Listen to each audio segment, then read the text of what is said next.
Está entrando no ar mais um episódio do Pode Ser Saudável, o seu podcast da Iniciativa Saudável. Aqui você encontra informações sobre tudo o que engloba o estilo de vida saudável. No programa de hoje temos aqui essas duas simpatias de fisioterapeuta. Nisa Yara, ela que é fisioterapeuta, especialista em ortopedia, RPG e drenagem linfática. Seja muito bem-vinda, Nízia. Atividade física é vida. Ela que também é fisioterapeuta, especialista em traumato ortopédica, pilates e dry needling. Seja muito bem-vinda, Nayara. Quem fica parado é árvore. Ah, muito bom. E ela, a minha musa da podosfera, idealizadora da Iniciativa Saudável e endocrinologista, doutora Fernanda Castro. Seja muito bem-vinda, minha musa. Ele fala isso só pra eu gravar o podcast sorrindo, entendeu? Não, é porque ela é minha musa mesmo. Toda vez que eu escuto os podcasts, ele fala isso mesmo. Já tem ouvinte que mexe com ela já de minha musa. É, tem paciente minha que chega lá, minha musa da podosfera. Eu sou o Felipe do Carmo e aumente o som porque tem muito conteúdo novo chegando pra te mostrar que você pode ser saudável.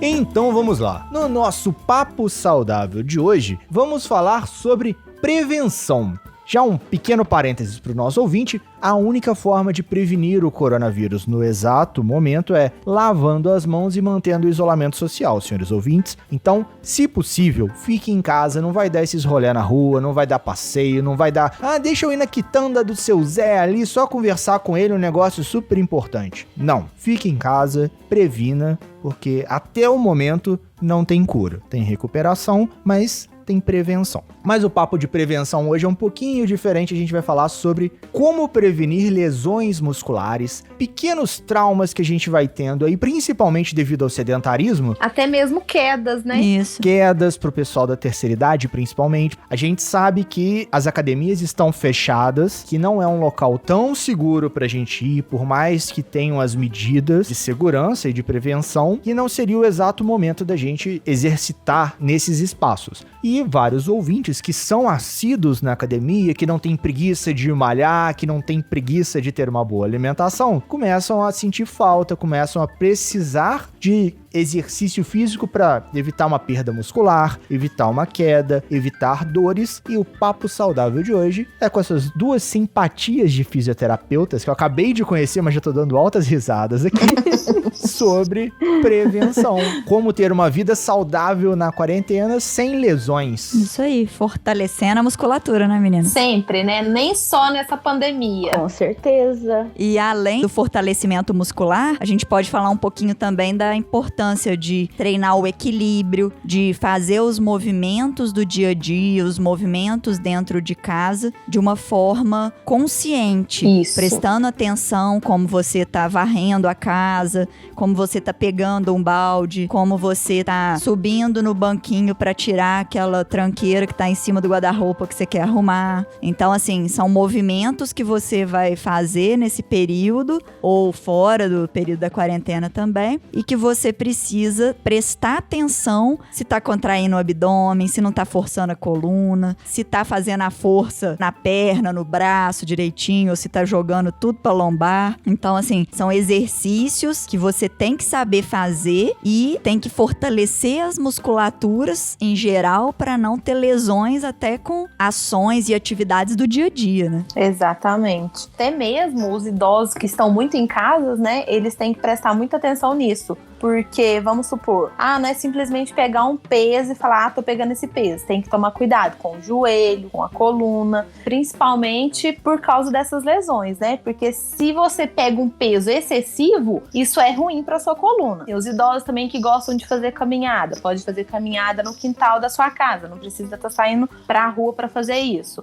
Pode subir uma escada, sobe a escada 3 vezes, descansa, senta e levanta de uma cadeira. São exercícios assim, funcionais que eles podem fazer em casa para estar prevenindo o risco de queda, de lesão na coluna, orientando bem o posicionamento de coluna, joelho, né? Para evitar aí essas lesões futuras também. Porque no idoso, principalmente, a mobilidade com o tempo, ela vai sendo menor, né? Para melhorar a mobilidade, a gente tem que fazer o quê? Com que os movimentos articulares aconteçam. Sempre buscar não forçar nenhuma articulação do corpo, principalmente a coluna, coluna, o ombro, o joelho, quadril, né? Mas fazer tudo de forma com que nada seja forçado. Às vezes você fazer um movimento de agachar de níveis de cima para baixo, colocando objetos em instantes mais altas, mais baixas, isso vai ajudar na mobilidade, tanto de ombro, coluna, quadril e joelho, certo? Certíssimo. Deixa eu só até fazer uma pergunta pra gente esclarecer isso pro ouvinte. Como que ele pode ter a consciência se ele tá forçando ou não, ou se o movimento dele tá correto ou não? Existe alguma forma? Então, o que ele tem que preocupar com o movimento, sempre a gente fala de coluna, né? Vamos supor, quando a gente vai agachar, geralmente o pessoal agacha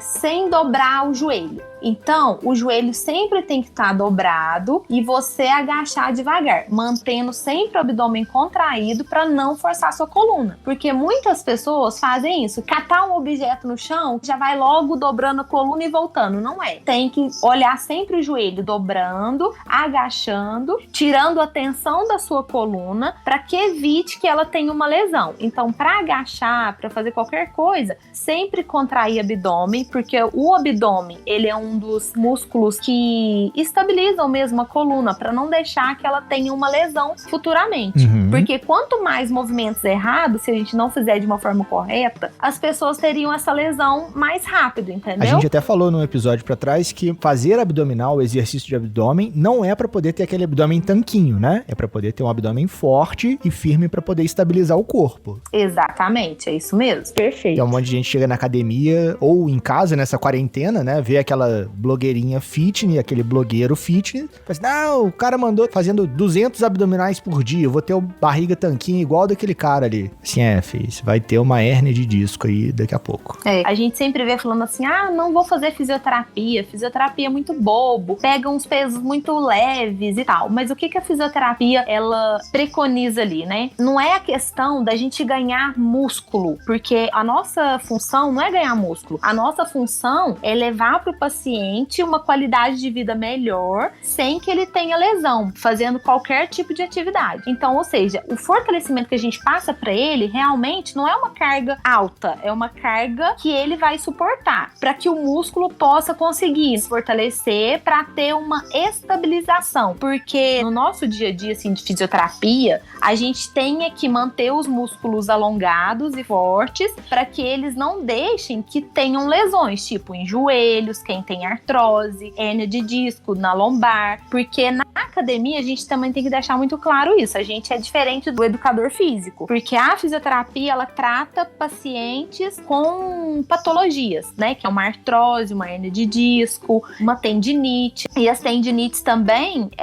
vem muito, não assim, de lesões repetitivas, em casa mesmo. Então a gente tem que levar para aquela pessoa que ela faça os exercícios de forma correta, com peso moderado, não ser tão leve também, porque a gente vai de acordo com cada paciente, né? Para que ele possa fortalecer o músculo, para que ele esteja firme ali naquela articulação, para que evite novas lesões. Então é uma forma até de prevenção. Esse procedimento da fisioterapia, que às vezes fala assim, nossa, mas exercícios repete quase todos os dias, nossa, a mesma carga, só que as pessoas não têm consciência de que elas fazem movimentos repetitivos e utilizam a mesma musculatura todas as vezes que vai fazer alguma atividade em casa ou um trabalho, só que de forma inconsciente. Aí a gente o quê? A gente vai enfatizar a musculatura que estabiliza a articulação a ser tratada, né? Então é por isso que às vezes as pessoas reclamam, mas no final...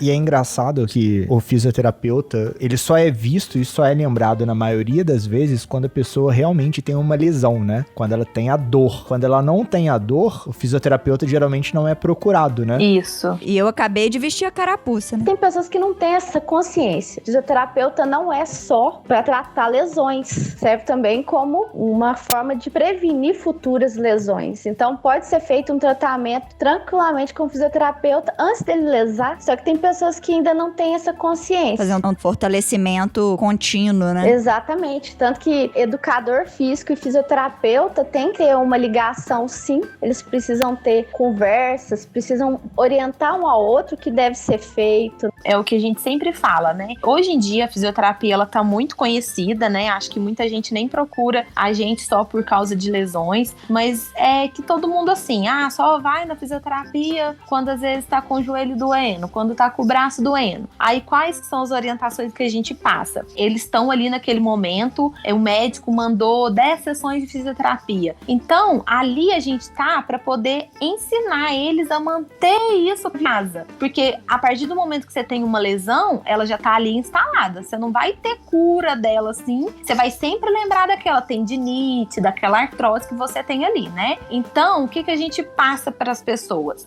Você terminou a fisioterapia, você aprendeu alguns exercícios aqui, a gente encaminha para você fazer uma academia, um acompanhamento, a gente faz relatórios, conversa com o educador físico ou o personal, né, que geralmente acompanha as pessoas, para estar mantendo aquela certa atividade, aquele certo exercício, aquele certo movimento, para que ele possa continuar com isso diariamente, para que não piore, né, essa lesão, que ela não tenha que para ir até para uma cirurgia, no caso de uma tendinite, principalmente de ombro, que geralmente as pessoas fazem e melhoram, aí de repente não fazem exercício, continuam tendo aquele esforço repetitivo com carga naquele ombro, e daí vai e chega a romper o tendão, aí vai para uma mesa de cirurgia, aí tudo fica mais complicado, tem que ficar imobilizado por um tempo sem movimentar o braço, e aí tudo piora. Por isso que a gente tem sempre a prevenção, para evitar futuras lesões graves, né? E as pessoas conseguem viver se elas continuarem essa fisioterapia em casa, porque dá para ser feito, que é muito tranquilo. Eu tenho o exemplo próprio para poder dizer que desde a minha adolescência eu sou grata à fisioterapia, porque sempre eu tava fazendo alguma coisa para fortalecer uma musculatura que tava enfraquecida, que tava dolorida. Aí fazia, depois ia pro fortalecimento muscular, ou pra academia, ou pro pilates, né? Isso. A primeira vez que eu tive dor no joelho foi o pilates que resolveu, porque eu ia pra academia e a dor só piorava. Aí eu fiz fisioterapia e tal, melhorou, mas não melhorou tudo. Aí eu fui pro pilates e foi o que sarou minha dor. Agora, sei lá, quase 20 anos depois é que eu fui ter dor de novo no joelho, e porque eu corri mais do que eu aguentava, do que eu tava acostumada, e lesei mesmo. Fiz um pouco de fisioterapia, fiz um pouco de repouso e tal, e já deu uma melhorada, e só de fazer umas poucas sessões de fisioterapia já não tá doendo mais nada. É lógico, não forcei de novo, mas se eu continuar fazendo os exercícios, eu creio que eu não vou ter tanta dor quanto se eu tivesse deixado pra lá, né? É hoje o que eu falo sempre. Atividade física hoje é vida.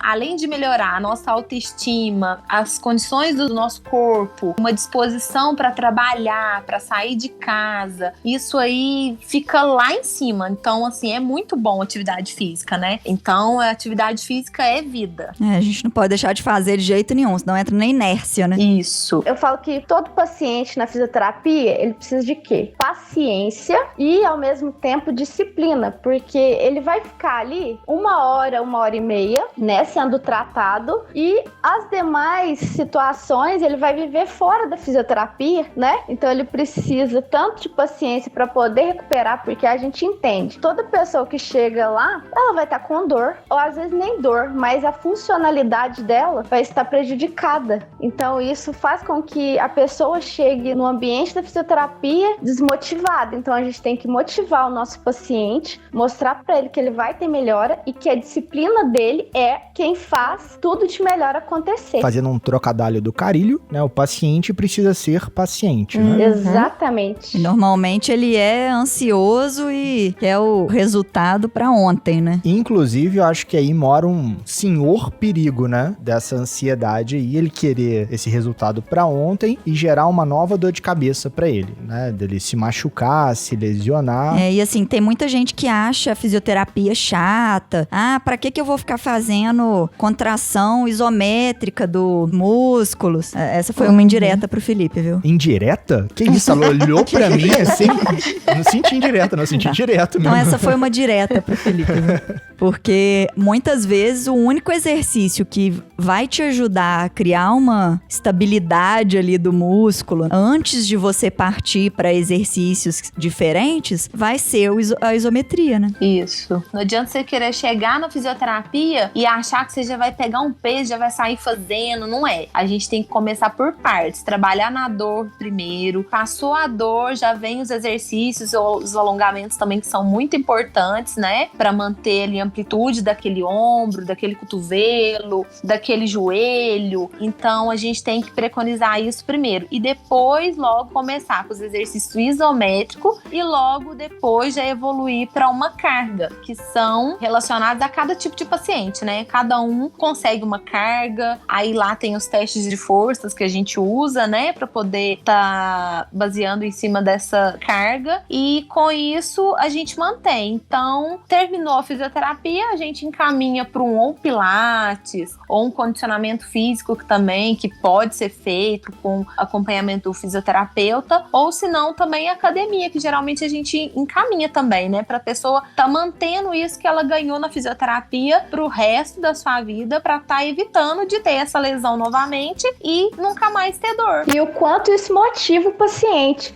Você vai ser liberado hoje para musculação. É um ganho tão grande pra gente também, porque a gente gosta do paciente próximo a nós, mas quando ele vai embora sabendo que ele está sendo capaz de se cuidar de uma forma que não seja mais por lesão, mas por prevenção de lesões, por fortalecer a musculatura, a pessoa fica totalmente motivada. É o que faz a gente se sentir satisfeito com aquilo que a gente realmente faz, ama e gosta, né? Ela quase volta a se tornar normal, né? Digo por experiência própria. O fato de você não sentir dor por uma lesão é bem mais agradável, porque você, com coisas simples, né? De mexer uma panela na hora que você tá cozinhando, conseguir levantar da cama sem sentir um incômodo, conseguir assentar sem ter uma dor. O fato de você não sentir dor com movimentos simples aumenta a sua autoestima, diminui aquela sensação de raiva, de impotência. Exatamente. Felipe, você falou tudo, porque geralmente as pessoas chegam bem desmotivadas. Dependendo do grau, é choro, já chega lá, a gente se sente os psicólogos dos nossos pacientes, porque eles chegam todos chorosos e acabam com um belo sorriso no rosto. Então, isso pra nós é muito satisfatório. E às vezes o paciente chega nesse resmungar, nesse reclamar, nem como,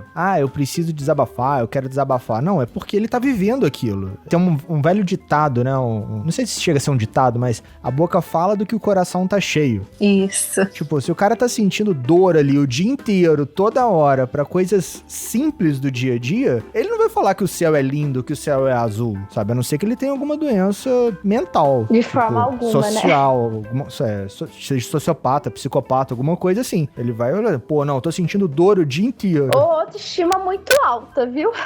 Mas tem que ser alta pra caramba.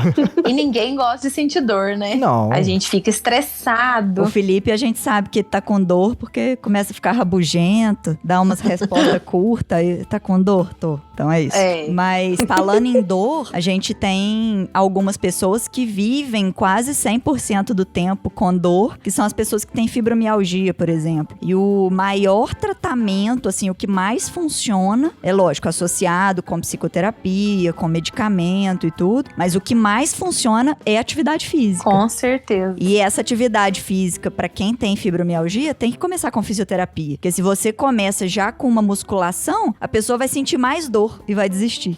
Então tem que aliviar a dor e ir fortalecendo aos pouquinhos, de uma forma que não cause mais dor. Vai progredindo bem aos pouquinhos pra ela conseguir perceber que ela consegue fazer os movimentos, que ela consegue melhorar, consegue sentir melhor, melhora a qualidade de vida, aí ela fica mais animada pra quem sabe ir pra uma academia, né? Exatamente, porque a fibromialgia é uma somatização, né, de várias coisas, né, tanto motora quanto psicológicas, né, então ali tá em crise de fibromialgia, tudo piora. Então, com atividade física frequente, né, uma boa alimentação também, que a gente sempre fala para os pacientes que a alimentação também é muito importante, mantendo atividade física junto, vai melhorar tudo. Sim, a gente precisa também de vitaminas, de água, dos minerais, de proteína, de carboidrato, a gente precisa de gordura boa, tudo isso para o nosso corpo funcionar, para os músculos poderem estar fortes, né, conseguirem realmente fortalecer as articulações, para uma pessoa não sentir dor ou para conseguir evitar cair, para ter equilíbrio, tudo isso é necessário uma alimentação saudável, né? Exatamente. E também a gente tem que pensar que não é só o exercício, né? Igual você falou, uma alimentação saudável, um sono adequado. Então, tudo isso leva a melhora cada vez mais de qualquer paciente. Porque às vezes a pessoa não melhora, não é só porque a fisioterapia não está resolvendo ou o tratamento não está sendo eficaz. Tem outros fatores. Às vezes alguém está com algum problema familiar, às vezes não expressa aquilo pra gente. Isso acaba gerando dor, mas por outros motivos, não só por uma situação muscular, né, física. Só fazendo uma meia justificativa aqui, na hora que a Nanda falou da isometria, eu não gosto da isometria, daquela que tem que ficar encostado na parede em cadeirinha, sabe? Essa isometria... Sei, agachamento isométrico. Isso, é porque eu não sinto benefícios e sinto muita dor no joelho depois. Aí eu fico mancando, o joelho incomoda. Então, assim, não. Cai do morro.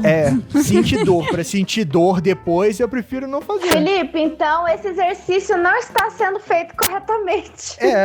Ou também pode mudar a forma de executar esse exercício, né? De outras formas, você pode contrair também essa isometria de uma outra forma, com uma bola atrás, né? Agachando uma bola, ou deitado com, às vezes, um travesseiro, ou uma bola também apertando essa bola. Tem que ver o que tá acarretando essa dor, né? Ou, às vezes, diminuindo também a amplitude desse joelho, como que ele tá dobrado ali, para poder rever essa forma de execução, né? Pode ser. Sim, porque a ideia é você sentir a contração muscular, né? Agora, se ela estiver causando dor articular, aí tem que ver o porquê disso. Então, temos fatores a ser vistos aí, ô Felipe. Me atentarei a isso. Eu não gosto muito de nenhum, vamos ser bem sinceros. Sinto bastante desconforto em qualquer exercício de isometria. Mas esse, principalmente, eu acho que foi esse que a Nanda quis dar a direta ou indireta aqui. Mas é bem esse. Tipo, prancha, eu sei que pô, eu era muito mais fraco em prancha, mas hoje em dia eu já consigo fazer. Eu vejo evolução. Naquele que eu não vejo evolução e sinto dor, é quase que um instinto de preservação, né? Eu falo assim, pô, não quero ficar sentindo dor. Eu quero melhorar de uma dor. Eu não quero ganhar uma dor. Não é a dor boa, como a gente fala, né?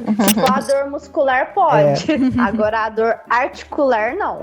Mas quem já sente muita dor no dia a dia, assim, por exemplo, os idosos, né? Que cada dia estão com uma dor num lugar, ou sempre tem uma queda e aí tem uma dor nova. Eu acho que é mais difícil ainda conseguir fazer um fortalecimento muscular rápido. Tem que ser um fortalecimento muscular mais lento e junto com equilíbrio, alongamento, flexibilidade, um pouquinho de aeróbico para ter a reabilitação cardiovascular também, né? Porque senão eles vão achar que a dor boa é ruim e vão querer parar o exercício, né? Como muitas vezes acontece. E outra, o idoso, com o tempo, ele perde essa mobilidade. Então, isso é um motivo que acarreta a dor, né? Então, quanto menor a mobilidade, maior a fraqueza muscular, maior o encurtamento dele, e isso vai causando dores. E um músculo mais frágil aumenta o risco de lesão, né? No próprio músculo. Muito. Exatamente. A gente não tem só músculo, a gente tem ligamentos, a gente tem tendões, né? A gente tem cartilagem. Então, não só pensando a nível muscular, porque ele sustenta todas essas estruturas. A gente tem que trabalhar o todo. A musculatura, os ligamentos, os tendões, para tudo ficar bem estabilizado, para a pessoa poder fazer todas as atividades funcionais em casa. Principalmente nessa pandemia agora que a gente está vivendo, como os idosos têm reduzido, né, a idas em fisioterapia, academias. Então, assim, o que deve ser feito em casa é uma caminhada dentro da própria casa mesmo, subir e descer uma escada leve também, nada exagerado, sempre estar em movimento, porque você estando em movimento, você vai trabalhar as suas articulações, vão evitar que elas ficam mais rígidas, principalmente agora no inverno que tá chegando aí, que tudo tende a ficar mais rígido, mais duro. Então, assim, sempre levantar, movimentar os braços, alongar a perna, movimentar os pés. Então, assim, sempre tá em constante movimento para que evite essa piora nessa mobilidade, né? Nessa quarentena eu vivi em casa aqui com a minha avó, uma experiência do quão rápido acontece a perda muscular, a perda de equilíbrio, de flexibilidade, porque na primeira semana ela estava fazendo os exercícios que ela fazia na academia, com o personal, fazia os exercícios de elástico, a sentar e levantar da cadeira, estava fazendo o aparelho dela lá, que ela chama de pedalinho, que é como se fosse, acho que é como se fosse um elíptico, só que sentada, sabe? Eu nunca tinha visto antes de ver a dela, não. Mas tava fazendo bonitinho. Aí começou a dormir demais, porque não tinha horário de academia, não tinha horário do Supera, não tinha horário pra receber visita. Eu tava ficando em casa, então vira e mexe eu levava alguma coisa pronta pra ela, um almoço, um pão, alguma coisa que eu fazia em casa aqui, levava pra ela, então também não tava tendo tanto horário de fazer comida e tal. Mudou completamente a rotina, né? Mudou a rotina dela. Aí começou a dormir demais. Ficou uma semana dormindo demais, dormia de dia, dormia de noite, e acho que aquilo fez ela alimentar menos, beber menos líquido. Aí a pressão dela começou a cair, ela começou a ficar tonta pra fazer tudo, aí não queria fazer nada, aí mesmo mandando beber água, levando coisa pra ela comer e tal, custou pra demorar, foi mais uma semana. Aí 2 semanas dela ficar praticamente só sentada e deitada no quarto dela, ela já começou a cair, caiu 2 vezes. E assim, com coisa boba, sabe? Só de andar da cama até o interruptor, foi querer andar mais rápido, caiu. Já tava boa, foi querer fazer as coisas rápido, caiu. Aí depois, eu tive que chamar uma fisioterapeuta aqui pra poder fazer o ultrassom, TENS, massagem e tal, pra ela melhorar daquela dor, né? Começou a ficar boa, foi querer varrer debaixo da mesa. Caiu de novo. Depois, eu virei, mandei mensagem pro fisioterapeuta que acompanha ela na academia e falei, ó, você vai ter que vir? Não tem jeito não, arruma uma máscara aqui mais forte pra você tira o sapato na entrada, vem no início do dia pra você vir com a roupa limpinha, vai ter que vir, não tem jeito. Porque ele não tava querendo vir pra não colocar ele em risco, né? Só que aí ele teve que vir pra poder ajudar, voltar a fazer os exercícios de equilíbrio, de respiração, de labirinto. Aí depois, na semana seguinte, começou os exercícios de fortalecimento muscular. Aí agora que ela tá firmando, né? Não caiu mais, já tá conseguindo varrer a casa dela e tal, e lavar as louças, cozinhar. Aí, assim, agora com 2 semanas de fortalecimento é que ela tá começando a firmar. Então, assim, não é ficar meses sem fazer exercício, né? Pro idoso, 2 semanas é suficiente pra levar várias quedas, né? Exatamente. Assim como o início de atividade pro idoso, quando ele inicia, faz bem, parar assim por vários dias pode ser bem prejudicial. Pra minha avó foi muito bom. Depois vocês escutem o podcast Melhor Idade, né? Que chama? Melhor Idade Saudável. É o episódio 19 com a Júlia Marinho. Escuta lá. Que eu contei, assim, uma boa parte da experiência da minha avó lá, que mostrou o quanto a atividade física melhora em qualidade de vida, mesmo depois dos 50 anos.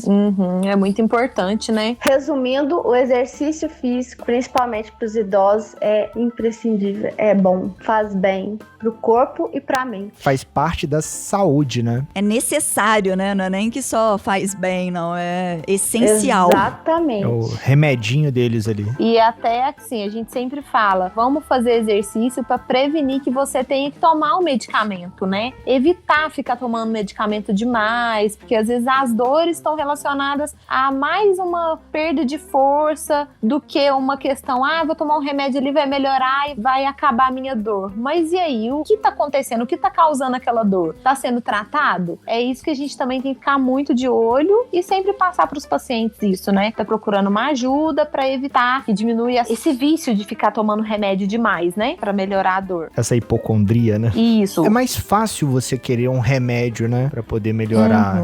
Eu vou tomar um remédio aqui, você não tem que fazer nada, você é passivo nesse processo. Na hora que você tem que ir na academia, na hora que você tem que ir na fisioterapia, na hora que você tem que tomar consciência corporal, na hora que você tem que reconhecer que você fazia exercícios errados ou movimentos errados, você se torna ativo no processo. E ser ativo depende de ações. Você precisa executar um verbo. Precisa sair da inércia, né? Precisa sair da inércia e da zona de desconforto. Precisa de disciplina. Precisa de disciplina. Isso aí, já escutou o podcast. Disciplina da mente. E estamos chegando ao final de mais um episódio do Pode Ser Saudável. No programa de hoje recebemos essas duas simpatias de fisioterapeutas, a Nízia e a Nayara. Sejam muito bem-vindas. Espero que esse seja o primeiro papo saudável de muitos. E qual seria a sua mensagem final para os nossos ouvintes, Nayara? Então, mesmo nessa quarentena, não fiquem parados, sejam ativos e vivam mais saudáveis. Muito bom. E você, Nízia? Qual seria a sua mensagem para os nossos amigos, nossos ouvintes? Que fiquem em casa, movimentando sempre, nunca parados, porque atividade física é vida. Mantendo uma saúde equilibrada, bebendo muita água, fazendo exercício, não fiquem parados. E você, minha musa da podosfera? Inclusive, nós não falamos novamente sobre os nossos amigos diabéticos nesse episódio, que certamente muitos da terceira idade são DM2, né? Assim, qual seria a sua recomendação aí para que eles continuem se movimentando, mantendo seus controles, tendo uma atenção redobrada aí a essas inércias da quarentena? Sim, que lembrar aí vocês que têm diabetes que qualquer movimentação, ela ajuda a insulina a funcionar melhor, seja que é aplicada, seja que a gente produz, ajuda os medicamentos a funcionarem melhor, te ajuda a ficar mais disposto. Então, o fato de andar pela casa, assentar e levantar da cadeira várias vezes, limpar a casa, né, varrer de uma forma consciente e várias outras atividades que são possíveis de ser feitas em casa, elas vão ajudar não só no geral, como a gente já falou, mas também na sua glicemia. Muito bom. Então, brincar com o seu neto, se caso você more com eles, fazer um carinho no cachorro, brincar com o cachorro. Vários ouvintes já falaram que tem pet de estimação ali, então dá pra poder brincar com ele. Não só jogar bolinha pro cachorro pegar, mas brincar de correr com o cachorro no apartamento, no corredor do apartamento ou de casa já ajuda nessa glicemia. Isso aí. E a minha mensagem final é sempre aquela velha máxima. Sigam as nossas redes sociais, Instagram, Facebook, iniciativasaudável.com. Escutem e compartilhem todos os nossos episódios. Muitos novos estão vindo. Agora todos os nossos episódios já estão no YouTube. Então se você tem aquela tia, aquele tio, aquele amigo que ainda não conhece o universo dos podcasts e não sabe onde escutar, você pode mandar o link do YouTube para ele. Ou, se ele já conhece, manda o link das plataformas de podcast, Spotify, Deezer, Apple Podcast, Castbox ou outro agregador da sua preferência. E lembre-se sempre, você pode ser saudável. E no mais, aquele abraço!